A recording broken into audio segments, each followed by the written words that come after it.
Na primeira avaliação que nós fizemos agora, nós vimos sobre a parte de coesão referencial e uso de sinônimos, certo?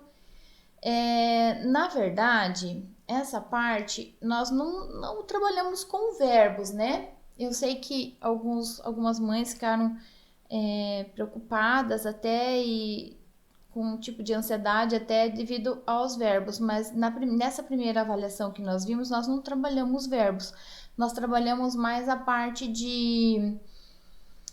dos pronomes pessoais, né, que seria substituição nos textos para uma melhor compreensão dos textos e o uso de sinônimos, de palavras sinônimas para o nosso texto não ficar repetitivo, né? Quando iremos fazer uma produção textual, né, uma redação, um texto, enfim, né? Mas agora sim, agora nós vamos retomar no sentido dos tempos e modos verbais mesmo. Nós vamos ver a parte verbal nessa parte. E será o conteúdo da nossa segunda avaliação. Por isso que a prof está retomando esse conteúdo para que não fique dúvida, para que podemos sanar e tirar essas dúvidas. Por isso que a prof está preparando esse videozinho, esse vídeo aula para vocês, para que a prof consiga explicar mais um pouquinho, dar uma retomada no conteúdo do que vocês já tiveram um vídeo sobre, mas a prof vai retomar para essa avaliação de vocês. Tá? Então prestem bem atenção nesse vídeo, voltem, escutem quantas vezes for necessário, assista, volte os slides para ver, de repente esses slides estarão, né, juntamente com o vídeo, então vocês podem voltar quantas vezes necessário for, tá? Então vamos lá, tá? Vamos começar então. Então nós vamos começar com tempos e modos verbais. Nós temos os tempos simples, que são... Nós vamos começar falando mais dos modos agora, né? Então, nós temos o modo indicativo, que no modo indicativo nós teremos os tempos verbais. Presente, quando nós falamos no presente, é o agora, é o que acontece exatamente no momento que nós estamos falando. Aí nós temos o pretérito imperfeito, que se trata do passado, o pretérito, coisas que já aconteceram, o pretérito perfeito, que também se trata do passado, depois nós vamos ver cada um detalhadamente.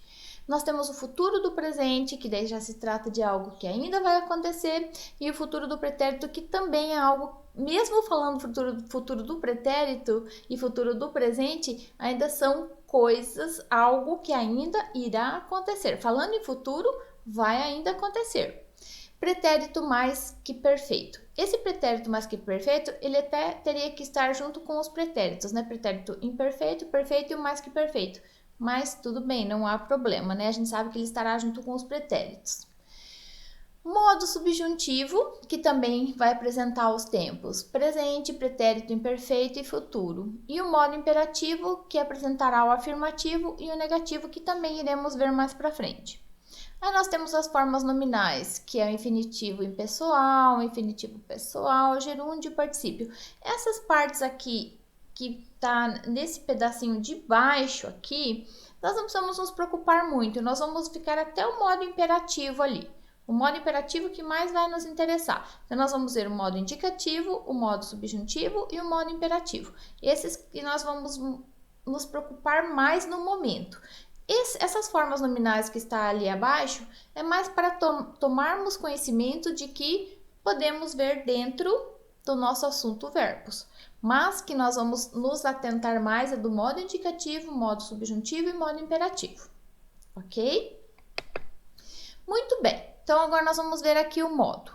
Cada uma das diferentes flexões que o verbo apresenta em algumas línguas, como as neolatinas, para indicar a modalidade, a atitude de certeza, dúvida, desejo, etc., da pessoa que fala em relação ao fato que enuncia, é chamado de modo. Então, nós temos o modo indicativo, subjuntivo e imperativo. No modo indicativo, nós teremos um modo que nós vamos ver um pouquinho mais para frente também ali no slide, que ele nos indica certeza. Então, o modo indicativo nos indica certeza. O modo subjuntivo nos indica uma dúvida de alguma coisa, de algo que não se tem certeza se vai acontecer ou não. E o modo imperativo é o modo que nos dá uma ordem, um pedido, um aconselhamento do que devemos fazer ou não. Esse é o imperativo.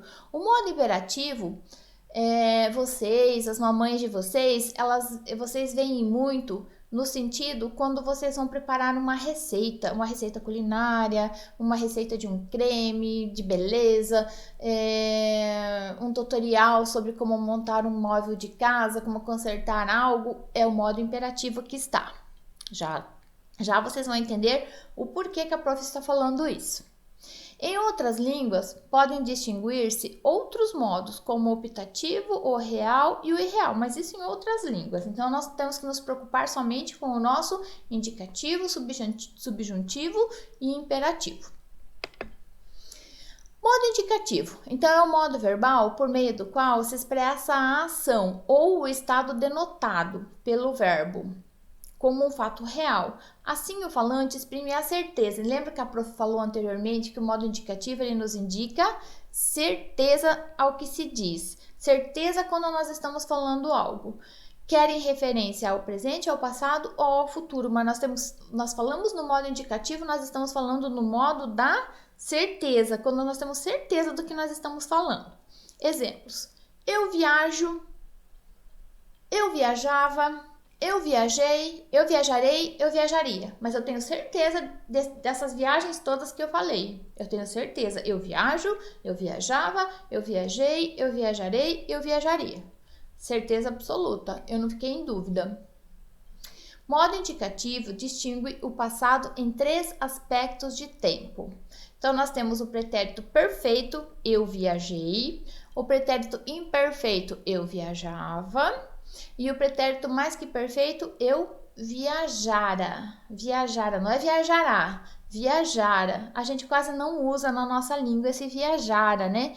Mas a gente vê nas literaturas. Eu viajara. A gente quase não usa, né?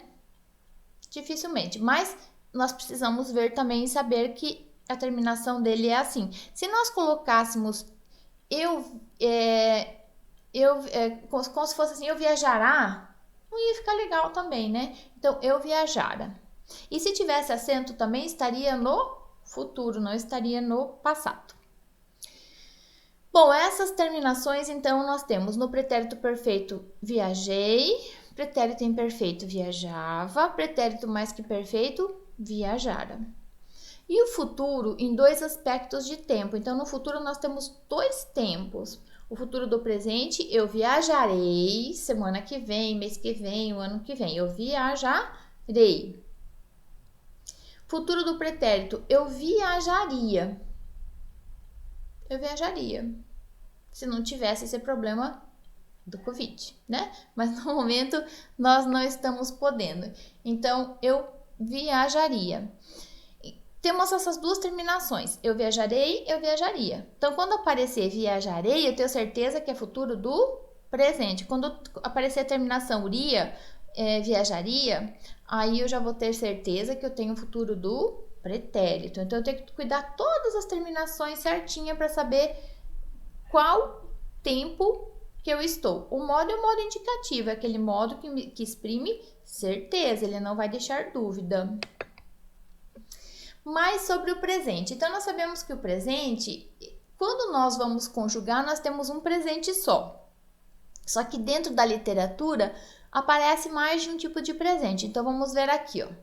Como vimos, o presente no modo indicativo é tempo verbal que indica que a ação decorre simultaneamente com o ato da fala, no momento em que estamos falando, que é habitual no tempo presente. Ele pode, contudo, receber mais 2 nomes, dependendo do tipo de presente que representa no discurso.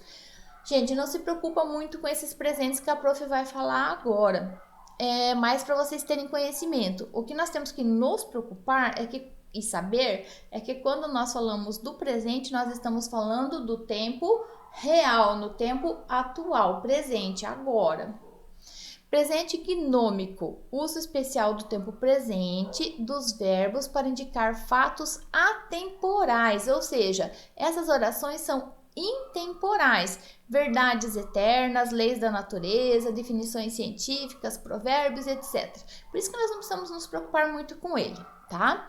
Quando a gente fala atemporal, é que não tem tempo para acontecer, que não tem tempo para acontecer. Então, a terra é redonda. Em terra de cego, quem tem o olho não revela. Não é que o crime não compensa, é que quando compensa, muda de nome.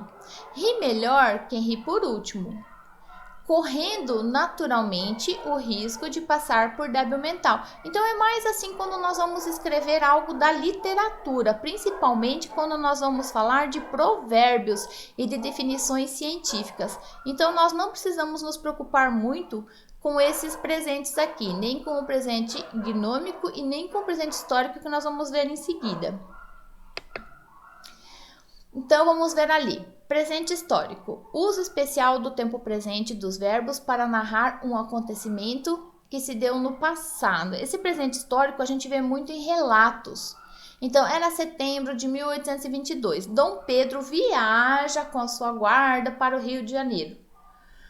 Às margens do Riacho Ipiranga é interceptado por emissários do rei Portugal. Quando nós falamos em presente histórico, nós estamos falando de um passado onde nós temos que colocar o presente quando a gente vai contar a história. Mas como a prof falou, é mais dentro da literatura. O que nós temos que nos preocupar com o presente é lembrar que ele é do tempo real, do tempo atual, tá? Agora nós estávamos falando até agora do modo indicativo. Dentro do modo indicativo, então, nós vimos que nós temos presente, pretérito perfeito, pretérito imperfeito, pretérito mais que perfeito, futuro do presente e futuro do pretérito. E que o modo indicativo nos indica certeza. Agora nós vamos ver o subjuntivo. O modo verbal por meio do qual o falante expressa a ação ou estado denotado pelo verbo como um fato irreal, incerto ou duvidoso, possível ou desejado. Ou quando se emite sobre o fato real um julgamento resumindo hipóteses. Então, quando nós temos o modo subjuntivo, nós temos aquele modo que não nos indica certeza, que ele dá uma dúvida, que ele nos passa uma dúvida. Nós não teremos certeza quando nós falamos do subjuntivo. Ele sempre vai estar incerto, meio na dúvida, ele não vai passar uma hipótese do que pode ou não acontecer, ele nunca vai nos passar uma certeza. Então, vamos ver o que ele passa para a gente. Vamos lá. O modo subjuntivo, por esse motivo, exprime 3 tempos. Presente. Talvez ela viaje à noite. Que eu viaje. Talvez ela viaje. Que eu viaje. Talvez que eu viaje. Mas é um talvez. É um talvez que não me dá certeza. Isso está no presente do subjuntivo. No pretérito imperfeito, talvez ela viajasse à noite, se eu viajasse. Se eu viajasse. Talvez ela viajasse, talvez, se eu viajasse, mas esse talvez sempre dando uma dúvida. Então, nós temos dentro do modo subjuntivo o presente, o pretérito imperfeito e o futuro. Só esses 3 tempos aí, dentro desse modo. Então, quando eu falo em modo é uma coisa, quando eu falo em tempo é outro. Tempo é presente, passado e futuro. Presente, pretérito e futuro. Tempo, certo? Quando o futuro? Quando ela viajar, se ela viajar. Então, também, eu só tenho uma dúvida. Eu não tenho nada de certeza aqui nesse meu modo subjuntivo. Embora esteja no tempo presente, pretérito e futuro. Observe que o pretérito considerado no modo subjuntivo é imperfeito.